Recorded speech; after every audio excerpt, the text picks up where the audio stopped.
Hey guys, one of the most fun things to do every year is to order seeds. You get them, it's like Christmas when they come in the mail and you get to open up the packages and see what you got and plan things out. And it's always fun to go looking through the catalog. So I thought I'd share with you today what I ordered this year. Most of them, I think all of them so far have come from the same company, Baker Creek Heirloom Seeds. No affiliate or anything with that. I just like what the variety of seeds that they have there. But I'm Dave with Grow in the Home Garden. If you like videos like this, hit the like button and subscribe. But anyway, let's get into it and let me show you what seeds I've got on order or have ordered and already received this year. So let's start off with some carrots. I thought I'd give some carrots a go this season, and I actually have 3 varieties of them here. We got the Danvers, that's kind of a classic carrot variety. The Kyoto red carrot, which are really kind of neat looking from those photos. Dark red, and then this one here, the Pusa Aceta Black Carrot. I hope I'm pronouncing that right. Probably am not, but they had a whole page on the website about kind of really dark colored vegetable plants, black carrots and peppers. There's actually a pepper that I got because of that, and I just thought it was kind of neat, so I thought I'd give those a shot. Another thing I wanted to have some onions going, so I need to get these started right away so I can have something to plant out into the garden here in a little while. But I need to get them started indoors. Here is a Brunswick cabbage. It was introduced in 1924, a large drumhead cabbage, very cold hardy. So I'm looking forward to getting this started. I'll start them indoors and then plant them out into the vegetable garden after they've grown a little bit. Cantaloupe style melons, or musk melons as these are. This one I've grown in the past. It's been a very long time, so I thought I'd reorder and get some fresh seed. But cantaloupes are delicious. This would be a good one. I ordered another type of squash here. This is the Longdenice squash. Just kind of a winter squash. So thought I'd get some squash that would last pretty well on the shelf in the fall, and maybe have some squash at Thanksgiving and Christmas. And I got 2 types of beans here. I've got derby beans and Kalima beans over here. They're both a bush style beans, which means they grow on smaller compact plants. And the nice thing about a smaller compact plant is you can work it into your gardens, you can interplant it with other things. They also tend to produce mostly at the same time, so you get a full crop. Then you can pull out what you have there, throw it in the compost bin, and start something new. So there's a lot of good reasons to do that kind of a bean.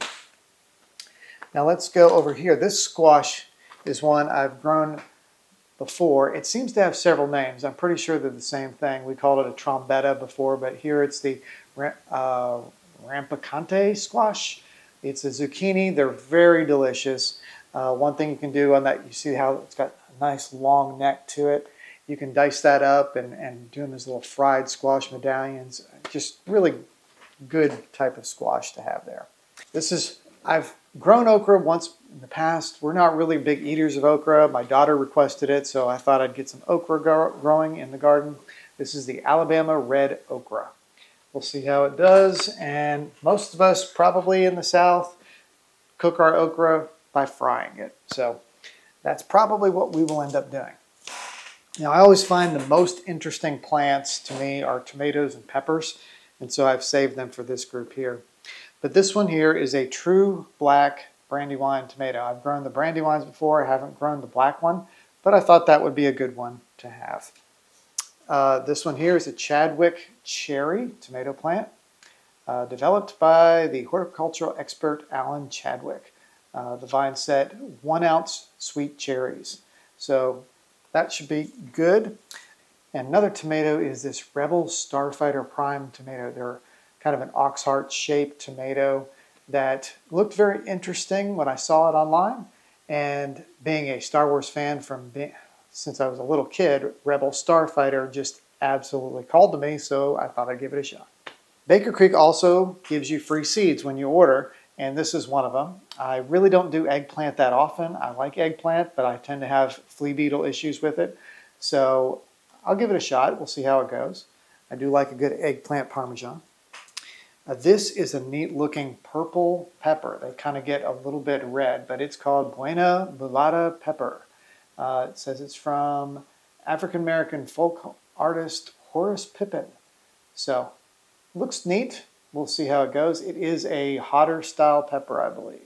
Jalapenos are one of my favorites, and this is the Tam jalapeno pepper. That's named after the Texas A&M school there, so that's probably where it came from, but they are a little bit more of a mild jalapeno, but supposed to be very productive. I haven't grown this variety. I thought I should. This is another type of jalapeno called the Zapotec jalapeno pepper. It looks really kind of interesting. It says it's very flavorful. And here's another one that looked like a jalapeno, but it's one of those black style peppers. It is just a Hungarian heirloom pepper called the black Hungarian pepper. So it says it's mildly hot and has a delicious flavor. We will see. And this one here, another dark pepper called the Zulu pepper. They say it's from Poland, and it's more of a sweet style pepper. The other free seeds that they gave was this one here called a zinnia. It's the Persian carpet version. I've grown this one before in the past. They've got really kind of smaller size flowers, but they're very prolific, and they do really well here in Tennessee. This is an agastache, which is very good for attracting hummingbirds and pollinators, so I thought that would be a good one to plant. And I always love catmint. We grow it in our gardens. They had a variety of it that I haven't tried before called dark blue panther catmint.